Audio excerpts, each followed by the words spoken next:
What we're going to talk about now is this TikTok bullshit.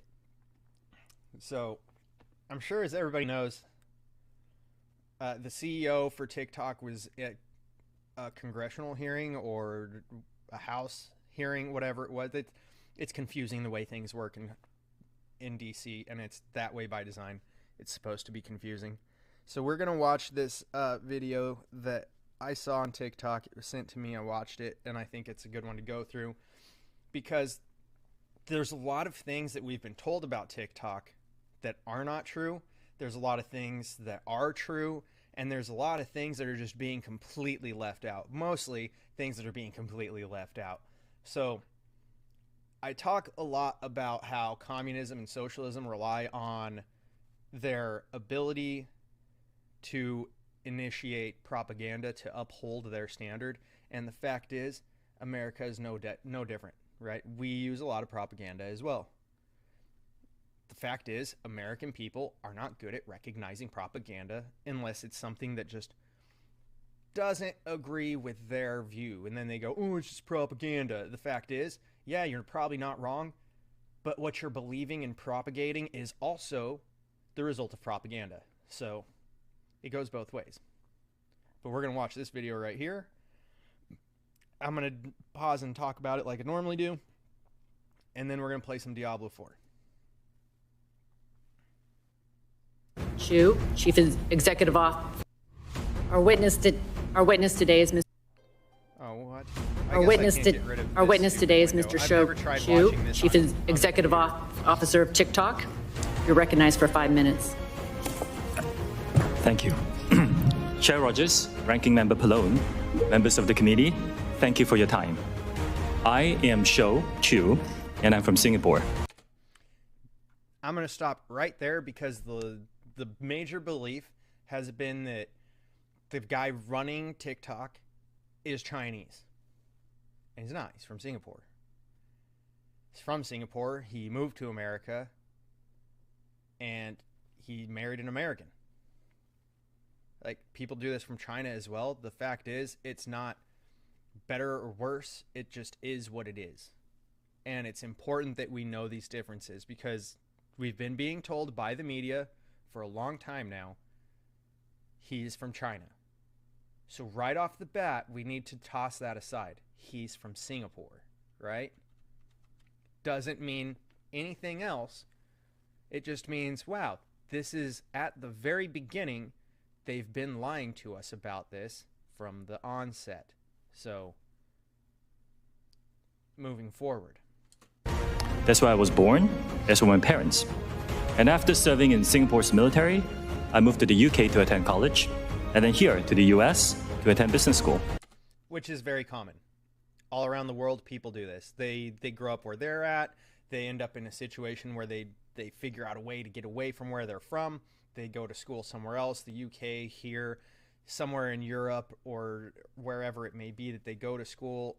And then they come here because they have a business idea or they want to further their education that they already started, and they continue going with it. I actually met my wife here. By the way, she was just born a few miles away from here in Virginia. 2 years ago, I became the CEO of TikTok. Now, that means he's been the CEO for 2 years then, obviously, but TikTok's been around longer than that. So there have been changes in TikTok since he became CEO and a little bit before.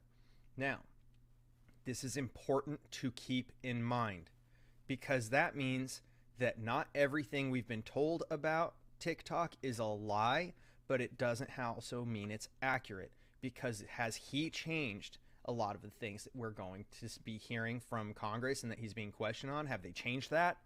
Have they addressed it? Have they done something for it? Or is it just, oh, Chinese have access to your information and it's bad? Today, we have more than 1 billion monthly active users around the world, including over 150 million in the United States. Our app? So basically they have about 1/8 of the world's population uses this platform. And about half, it's a little less than half of the US population uses this app. And granted, when you're talking about the US population, you're also talking about infants to adults to old people. You're including everything. So basically every adult is using TikTok for the most part. Like most, you could say like 18 to 40-year-olds in the country are probably on TikTok if you're using that metric.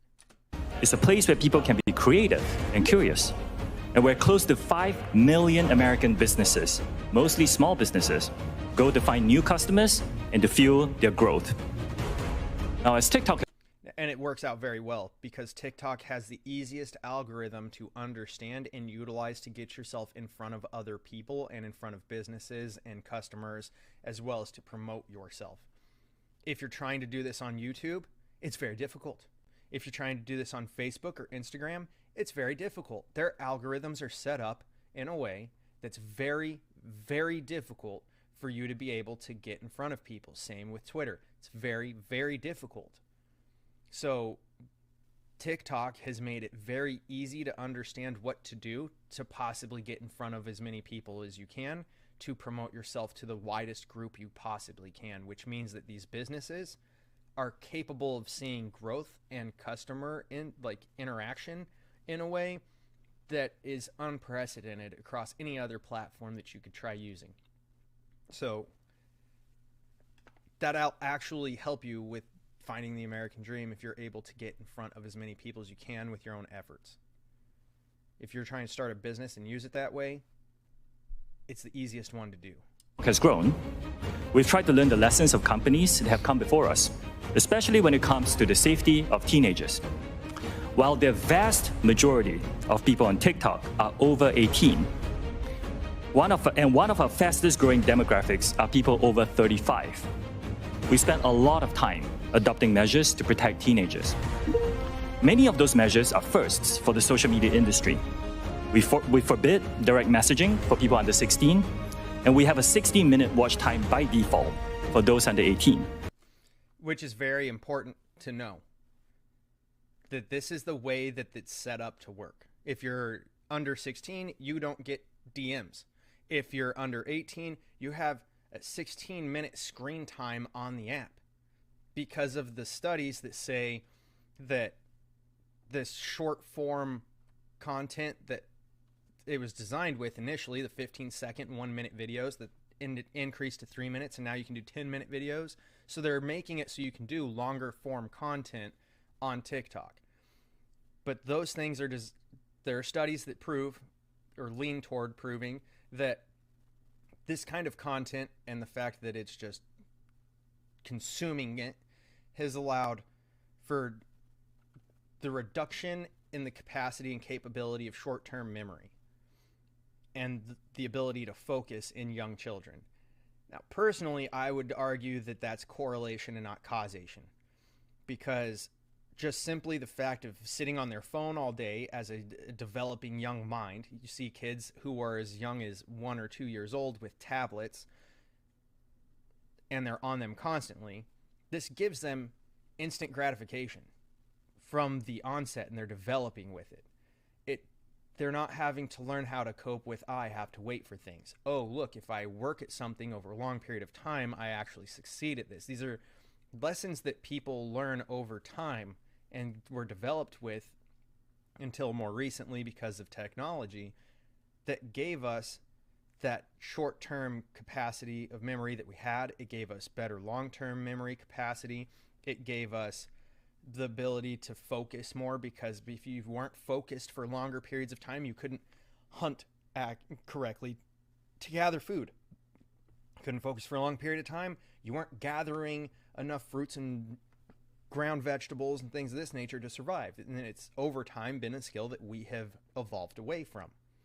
And if you were around before we had cell phones, you can remember a time when in your brain you had everybody's phone number memorized.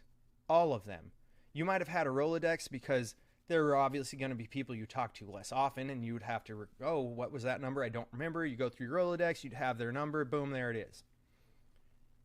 But how many phone numbers do you remember now? With the fact that you just go through your phone to your contacts, boom, here you are, and you call it. You never even hear somebody's phone number. They just take their phone and tap your phone and now you have their contact. Or they take their phone and they just put your number in their phone. Like they hand it to you and you just put it in there, or vice versa.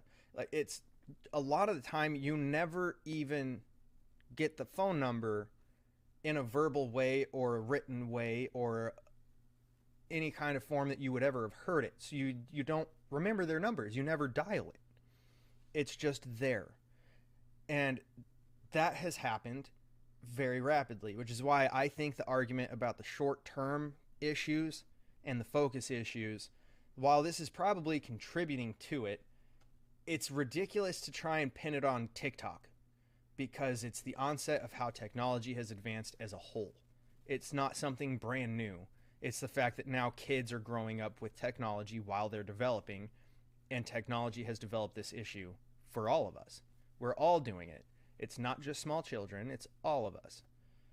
And to get around this 16-minute watch time, like screen time, where, oh, now it's not going to let you watch this anymore because you're 18 or younger and you need to be doing it, like, you need to go do shit. Go spend time in the world. Go read a book. Do your homework. Go see your friends. Go do a hobby. Go practice a sport. Go develop a skill. If you're creating your account and you're lying about your age, right? You just say, yeah, I'm 19 or I'm 18 so that you can have as much screen time as you want. That's on your parents for not making sure your account is set up correctly. Your parents could also get in there and set up a screen time limit on TikTok for how long you can watch it. Literally, it's in the settings that everybody can set up. You can set up a screen time limit for any account if you so choose. So what they've done is they've promoted free choice by allowing you to choose your screen time while they enforce it for anybody who's under 18. At the same time, you could just lie. And a lot of people do, which was one of the questions that was asked in Congress. And we're not going to see any of the questions that are asked. It was 4 hours of him being there, so we're not going to watch 4 hours of shit. But they asked him about, basically they asked him the question that led into this, and he had said, in order to make sure that kids aren't just lying about their age, we review public posts. Now, public posts, very important to realize it's specifically public posts, in order to make sure that the people in the videos are not lying about their age when they're making their content. That way we can flag their account, we can ban the account, and we can address it. When he was trying to explain this, they cut him off and said, "Oh, so you're monitoring their posts. You're invading their privacy." No, it's a public post.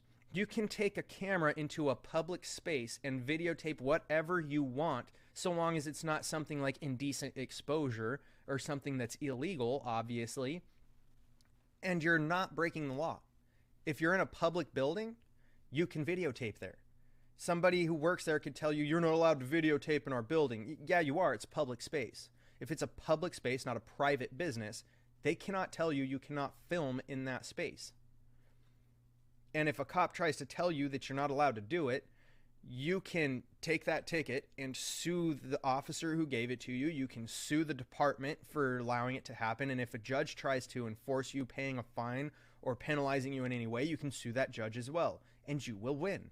You will win, because there are already judged upon Supreme Court cases that state you are allowed to film in public, because if you are in a public space, you have surrendered your autonomy and expectation of being private.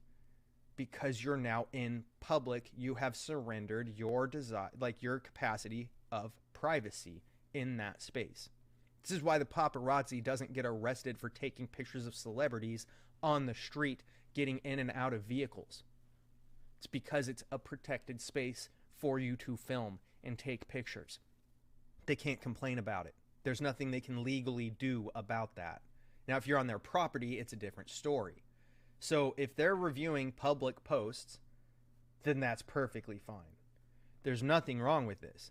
But Congress if you actually go through and you watch the 4 hours, or if you even just sit and watch 1 or 2 hours of it, or half an hour, you're going to see them grill this guy. And anytime he starts to give a response, they cut him off and they don't let him answer. They just wanted to get good little sound bites for the media and good little clickbaity titles for media to put out, which is wild. Instead of actually asking questions and allowing him to respond so that they could gain an understanding of how TikTok operates, and that they could move forward with, is this something that we need to move forward on? Is this something we need to worry about? Can we work with TikTok to take care of some of these issues that we have? Is TikTok doing something to address these issues that we just don't know they're doing, etc.? But if they never let them answer, they're never going to know. And that's what was going on the entire time. We have a suite of family pairing tools so that parents can participate in their teens' experience and make the choices that are right for their family. We want TikTok to be a place where teenagers can come to learn, which is why we recently launched a feed that exclusively features educational videos about STEM. STEM videos are... STEM, that's fucking science, technology, engineering, and mathematics. It's the STEM programs in education that America has been trying to say that we need to focus on teaching children in order to have a more capable and well-educated group of young adults coming out of school. So they're ignoring arts, which actually help develop the same parts of the brains that help you with STEM programs, and they've defunded art programs in order to simply promote STEM programs. And they have an entire section focused on you being able to watch videos that are specifically about this, which was my initial critiques of TikTok before he was CEO and when it was operated within China, because it's not anymore. When it was operating within China, China's algorithm there was pretty much very educational, very inspiring, and pushing young children to become great adults, well-educated and knowledgeable adults that are capable of great things, whereas ours seem to be giving kids nonsense and making them stupid. This addresses that concern. Already have over 116 billion views on TikTok. And I think TikTok is inspiring a new generation to discover a passion for math and science. Now, I would also like to talk about national security concerns that you have raised, that we take very, very seriously. And these are legitimate concerns to have, but something that Congress is not bringing up before he gets into this, I want to bring up very, very important facts. If you are using an Apple phone, an Apple Watch, a Google phone, a Google Watch, if you're using a Samsung because it's run on a Google program, if you're using Twitter, Facebook, Instagram, YouTube, pretty much anything developed by any kind of technology company that's operating out of Silicon Valley or that does business in China, they're giving information to our government. They're They're lobbying our politicians very heavily when they're running for office. They help fund those campaigns. They lobby our politicians when they're in office. They try to push their efforts to promote their business politically. You also have our politicians investing into these companies, or they're telling their spouses to invest into these companies, the way Nancy Pelosi's done in her entire career. And what happens is when these people are pushing that kind of a thing, and then TikTok comes around and it's actually taking viewership from these platforms, it's taking engagement from these platforms, what's happening is they're losing their money. Whereas if you're on Facebook or Instagram or Twitter, they're selling your information. That's how they're making their money, is they sell your information. And do you get a piece of that pie? No, you don't. You never see a return. You're basically just free labor because you are providing the goods that they sell. So you are basically the guy out on a farm growing wheat or oats or any kind of crop that you want. You've got an orchard of apples or whatever it is. And then instead of being able to sell that to the distributing company or to a grocery store, they just come and take your fucking crops and then they sell it. That's the way social media works, is they're taking what you're growing and then they're selling it, and you're not getting compensated for your work that's giving them money. You're not getting a piece of it. That's called slavery. Is it not? Isn't that slavery? So rather than that being addressed, TikTok, you legitimately, if you get 1,000 followers on TikTok, you have access to making lives. And I don't know if you still are able to, since I've never really cared to develop TikTok enough to get to that point. I guess I'll start working on it. Why not? But at the same time, once you get to 1,000, you can do lives. When you're doing lives, you're able to make money. It might not be a lot of money, but you're able to start making money to some extent. And the fact is if they're going to give you any amount of money, you're doing better there than you are on other social media platforms that make it incredibly difficult for you to make money on. So why not? Like, how is that worse, right? Especially when all of these companies are already giving information away. They're already giving that information, but because our government and politicians benefit from it, they don't seem to give a shit. Not to mention the fact that the concern here is China. Because if your company, for your company to operate in China, you have to have an office in China, according to Chinese law. And when you have that office in China, it's going to be run by a Chinese national. Because the way that they raised Chinese to be very dependent on China, as well as propagated to believe that China, this is the best way to live, right? This is the way they run it. It is what it is.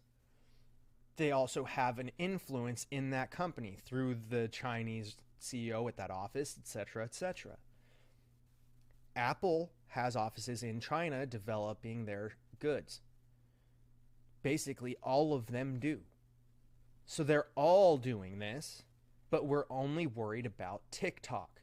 If our politicians actually gave a single flying fuck, they would be doing this with all of them. Instead of, we are going to ban TikTok, they'd be saying, we need to relook at the way that we allow tech companies to operate and do business with China.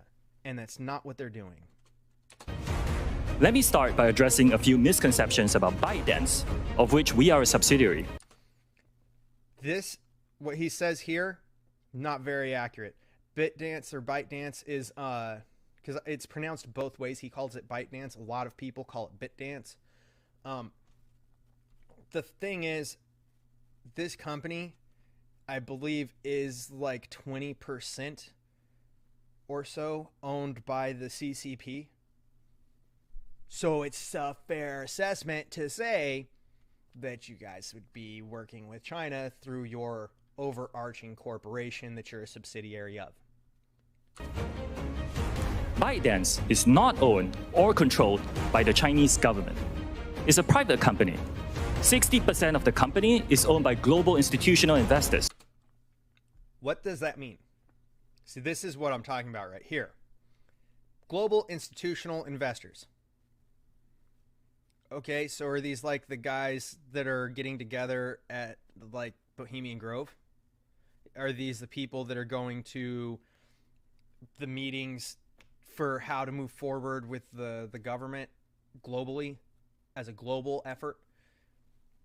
Is it that type of thing? Because China's part of that too. Is it, this does not exclude China, right? China is part of the 60% right here. 20% is owned by the founder and 20% owned by employees around the world. And just to be clear, I don't think there's anything wrong with it. I don't think there's anything wrong with that at all, because we don't give a fuck about the fact that they're all doing it and that China owns a portion of all of them, where it's able to access some of the information, if not all of the information, from all of these companies. So what's the difference? ByteDance has 5 board members. 3 of them are American. Now, TikTok itself is not available in mainland China. No, they removed it, and I'm not sure exactly why. I've heard that it's because of the trans efforts and the way that that's influencing the youth, and that they don't want that in China. I've heard that that's part of it. Now, maybe it is, maybe it's not. Maybe you have a problem with trans people having some sort of interaction with children. Maybe you don't. The fact is, they should be able to say what they want, but when you have certain people who were on TikTok that I'm sure everybody knows, his name is Jeffrey, whatever the fuck, and he goes on and starts all his videos, hey kids, hi kids, and then says crazy shit like, I have a Patreon you can go to talk more privately with me, and he's just trying to indoctrinate your kids. Well, guess what? He's banned. He's not on TikTok. He was on TikTok and now he's not. Because TikTok allows you to say whatever the fuck you want for the most part. Their algorithm catches certain things, but it's not as robust in catching things with the same quickness as, say, YouTube, where if you say the wrong word, your entire video is now flagged, it's demonetized, it may just get a strike and be removed, etc., etc. This is the way this is the way Twitter used to work. This works on Facebook and Instagram, right? Where they're catching certain words and they just remove your shit. TikTok does do this with certain things. It does not do this with other things. So if you're going to nitpick certain shit like this, what you're arguing is that you don't want free speech from predominantly the same people who are complaining that Twitter is better now because it has free speech, or they're supporting Twitter now because it has more free speech, more, not completely, but more, or they're criticizing Twitter because it now has more free speech and it's too damaging and too risky, right? That's what the leftists say. But then the leftists are on TikTok and able to say whatever the fuck they want, and then they get mad about the fact that the people who disagree with them can now say whatever the fuck they want when they're on Twitter the same way they can on TikTok. So what's the problem here? It's discrimination. It's discriminatory against TikTok is all that's going on. It's not actual concern, and it's not actually thought out. We're headquartered in Los Angeles and in Singapore, and we have 7,000 employees in the US today. So what that means is they're not headquartered in China. Right? Still, we have heard important concerns about the potential for unwanted foreign access to US data and potential manipulation of the TikTok US ecosystem. Our approach has never been to dismiss or trivialize any of these concerns. Which makes sense, and those are fair concerns to have. But once again, they're only concerned when it comes to TikTok. Why are they not concerned about literally every other similar company that does the exact same shit? Why? We have addressed them with real action. Now, that's what we've been doing for the last 2 years, building what amounts to a firewall that seals off protected US user data from unauthorized foreign access. The bottom line is this: American data stored on American soil by an American company, overseen by American personnel. Which is what they're developing. It's not fully in place. So this is something they're developing in, I believe, Texas is where they're putting this. And they're in the process of moving all of their data to that spot to keep it there, where it's going to be protected by a firewall to keep out foreign eyes as much as possible in order to put these concerns at ease. This is one of the things that he tried to answer, and that they interrupted him, told him that's not what we're asking. They just wanted him to say yes or no to questions that are more nuanced than they wanted to hear. We call this initiative Project Texas. That's where Oracle is headquartered. Today, US TikTok data is stored by default in Oracle servers. Only vetted personnel operating in a new company called TikTok US Data Security can control access to this data. Now, additionally, we have plans for this company to report to an independent American board with strong security credentials. Now, which probably means a cybersecurity company, right? Which is on the rise in America, headlining this. or spearheading this. And to be honest, America's probably toward the forefront of capability in cybersecurity because we spend more money on it than everybody else does. And we have the most things to keep secret from foreign governments just within the military-industrial complex.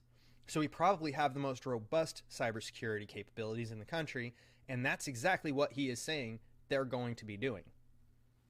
Now, there's still some work to do. We have legacy US data sitting in our servers in Virginia and in Singapore. We're deleting those, and we expect that to be complete this year.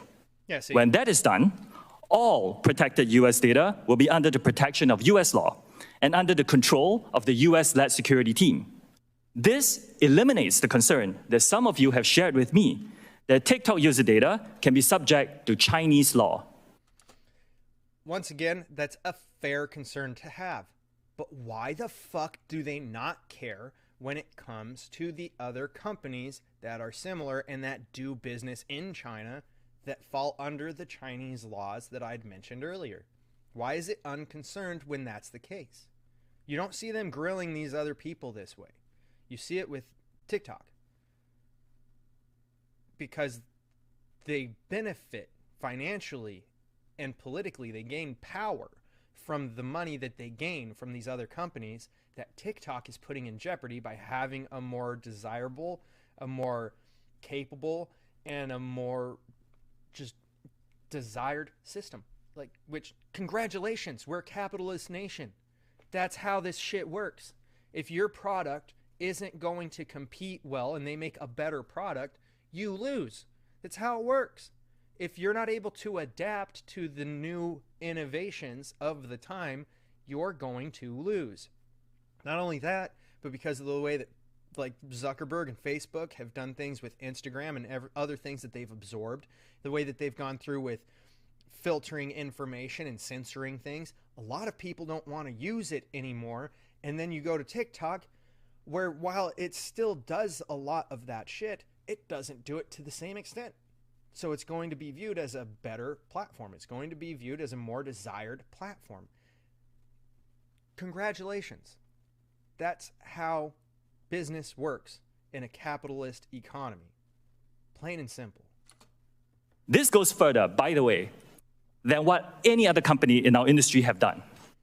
It really does. We will also provide unprecedented transparency and security for the source code for the TikTok app and recommendation engine. Third-party validators like Oracle and others will review and validate our source code and algorithms.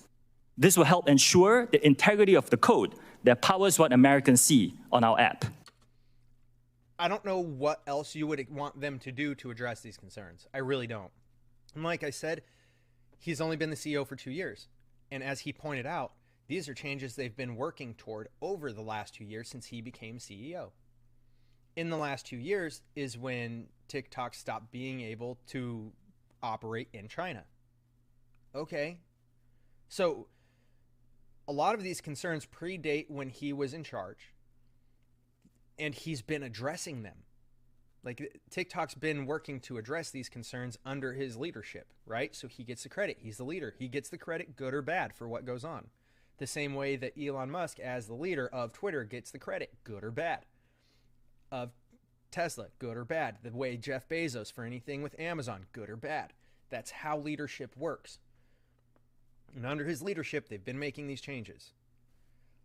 Maybe you weren't aware. I wasn't aware of a lot of the things they were doing until this hearing took place. At the same time, I don't think Congress has a single fucking idea of what's going on. I think half of the people there that were discussing this had no fucking clue what they were talking about. I don't think anybody that was there from the Democrats had any idea what the fuck TikTok even was. They seemed absolutely clueless in their questioning and had to resort to notes that seemed to lead them into a place where it was like if you just had a surface level knowledge of TikTok, you wouldn't seem lost. But they did. They seemed lost in their questions.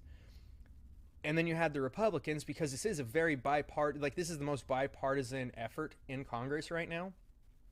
And the Republicans are just pissed. And they're pissed because of the propaganda against TikTok. The money that they get from TikTok's competition. that puts it in jeopardy, right? So it comes down to greed, it comes down to power, it comes down to control. And the fact is, if you're on TikTok, you can find a lot of interesting shit.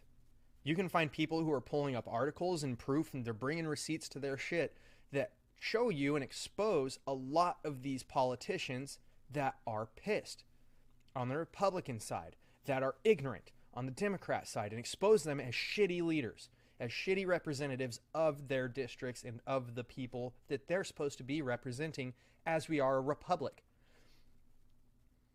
They don't like it. TikTok is actually helping to unite people in a way that they don't like to see. You have a lot of people who are pushing racist propaganda across all platforms, to include TikTok. However, on TikTok is the only place that I have seen people not only putting out things to dispute and disrupt racism and bring people together, but I see more people of color doing this on TikTok than anywhere else. I also see more people of color, and I'm going to use that term because we're on Twitch, by the way. But you see more people of color and more demographics of people discussing the reasons that they do not agree with the Democratic Party and Democratic policy, the reason that they align with Republicans, the reason that they see themselves as libertarian and don't agree with either side. There's more of that on TikTok than anywhere. It disrupts the two-party system, it disrupts the division that they're all putting out there, including through the media, and it helps bring people together better, which is what you need. You don't need all this division. It's disrupting their propaganda campaigns. It's disrupting their money. It's disrupting their ability to maintain power, because the kids who are on this app, you got to think, these 18 to 25-year-olds who are now able to vote, who maybe haven't voted yet because it's the hardest demographic to be able to get people to vote from, are now seeing things that are very political, that they're engaging with, that they're gaining an understanding of what's going on from. They're hearing both sides and seeing why is it that this person doesn't like this? Why is it that this person does like this? Why is it that even though this person says that this is flawed, that this is the way it should work? Why is that? And they're able to form their own opinion freely, the way that you're supposed to. We will further provide access to researchers, which helps them study and monitor our content ecosystem. Now, we believe we are the only company that offers this level of transparency. I think he's actually right. I haven't looked into any of their transparency because I don't care. I don't care. But I do know that you're not going to find any of this from Apple. I do know that you're not going to find any of this from Google. I do know that you're not going to find any of this from Facebook or Instagram or any of the other companies they've absorbed. Like, they don't care. They want to hold the secrets, they want to bar the gates, and they don't want to let anybody through. But because they give enough money and they offer enough power and they say, oh, well, you don't want this type of information getting out, we'll help you with this propaganda campaign, in a way that TikTok is not cooperating. So, supporting of maintaining power and building and maintaining division is what's going on across the rest of the platforms, as well as just mainstream media. I don't see that to the same extent on TikTok at all. I see people doing lives all the time where they're having debates and discussions about things that are political, that are social political, that are identity politics, that are religious, in a way that you get banned on other platforms for discussing. But because they're just having a discussion and they keep it civil, they aren't getting banned, and they're having these debates and discussions with hundreds to thousands of viewers that are all listening and typing things in and chirping in, or they join in and they voice their opinions and have the discussion, which is very American of them. That's very American. That's a very American process, because they're using free speech to solve these issues and have these discussions instead of fighting about it. Now, trust is about actions we take. We have to earn their trust with decisions we make for our company and our products. The potential security, privacy, content manipulation concerns raised about TikTok are really not unique to us. Exactly my point. It's not unique to them at all. What is unique to them is Congress's desire to target them discriminatorily. Same issues apply to other companies. We believe what's needed are clear, transparent rules that apply broadly to all tech companies. Ownership is not at the core of addressing these concerns. Now, as I conclude, there are more than 150 million Americans who love our platform, and we know we have a responsibility to protect them, which is why I'm making the following commitments to you and to all our users. Number one, we will keep safety, particularly for teenagers, as a top priority for us. Now, what does that look like? Like I outlined earlier, they're making efforts. Now, is it going to work out perfectly? No, nothing will. Nothing will. Because how are you going to ensure that kids that shouldn't be using your app aren't using your app? How are you going to ensure that kids who are not 18 or older are not lying about it? Well, you have to do something to figure it out. And apparently Congress doesn't like them doing literally the only thing that makes sense to do, which is reviewing publicly posted content to ensure that that's not taking place and people aren't just lying about their age. And then they say that you're invading privacy because, once again, they're trying to discriminatorily target TikTok in a way that is baffling. Number two, unless you understand the money, the power, the propaganda that it disrupts, the fact that it's helping to unite people, which is dangerous to people in power because there's far more of the peasant class than there is of the royal class, which is what we're seeing. So could TikTok impact politics? Abso-fucking-lutely. And it probably will. Is it going to impact individual elections? Maybe. But what I'm saying when I make that comment is that we're going to have people who are more politically engaged and more politically knowledgeable in the next 10 to 20 years than we do right now because of the way TikTok operates and because of the content that people are putting on TikTok and the amount of engagement that it has. We will firewall protected US data from unwanted foreign access. Number three, and doing it from US soil with US employees, with a U.S. company in cybersecurity to ensure that it's robust and capable. What more can we ask for? Really, what more can we ask for? I don't know of another company that's doing this to that extent. TikTok will remain a place for free expression and will not be manipulated by... Remain a place for free expression, which falls under your First Amendment. Freedom of speech, freedom of expression, and peacefully assemble. Right? So, they're trying to uphold your ability to do this. The thing is, they have to be responsible about it. It's a fine line that has to be walked, and it's not simple. But at least they're making efforts. Will it be implemented in a way that works? Maybe, maybe not. If it doesn't work, will they react and try to correct it? So far, it seems so when you look at the last 2 years of changing and innovation, which has led to China saying, get the fuck out of here, you can't operate here anymore, and they've created something that's similar, and they use there now instead of TikTok, and similar other things. Because, once again, look at what I've said TikTok provides that disrupts our society and our politicians' investment and desires in things like propaganda and division. Then you look at what I'd said earlier about how communist and socialist nations rely on propaganda to uphold their position.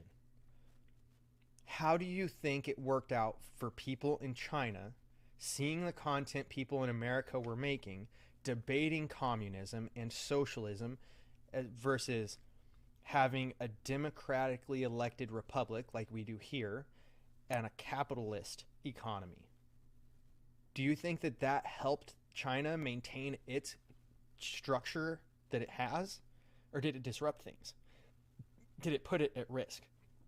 Because That was the goal of U.S. politics when we opened trade with China after the Cold War, during the Cold War. I don't remember when we did it, but we'd cut off these things with China during the Cold War, and then we'd started to engage in trade with them, and the goal was that opening trade with Russia and China would allow the people there to see that capitalism and a republic is a better system than what they have. That way they would change their system, because it has to come from them. You can't force this. You cannot force freedom on people. They have to want it. And that was the goal, was to show them freedom, to lead by example so that they could want it. So with TikTok, they were actually engaging with Americans who were having these discussions in China in a way that they weren't really able to through trade. So the trade didn't work the way that we thought it would. In fact, it seems to have backfired mostly. But TikTok seems to have succeeded there completely by accident in that regard. I think that's the real reason it's banned in TikTok. You can't ban TikTok in TikTok. It's not a place. It's not a real place. But that's why I think TikTok is actually banned in China. I don't think it has anything to do with the trans people.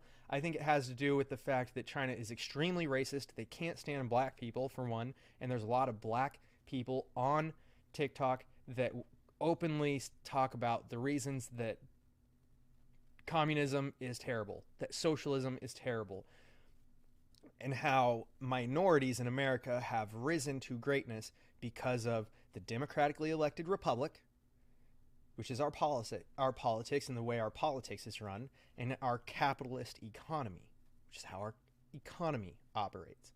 So they don't like that combination of things. You know what I mean?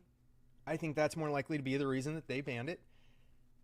It's a threat to their nation to have their people talking and debating with Americans who are like, well, look, here's information that you didn't see because the CCP doesn't allow you to have this kind of news that has this kind of facts. They don't give you these historical documents. They don't tell you these parts of history. They don't let you see these things. Meanwhile, we can show you. By any government. And fourth, we will be transparent, and we will give access to third-party independent monitors to remain accountable for our commitments. I'll be grateful for any feedback that you have, and I look forward to your questions. Thank you very much. So yeah, I think that's about all there is to say about TikTok, to be honest. Like, there are legitimate concerns that I understand people having, and I hope that I helped address them, as well as Mr. Shu's accounting in Congress with the 5 minutes he had to actually talk without being interrupted. So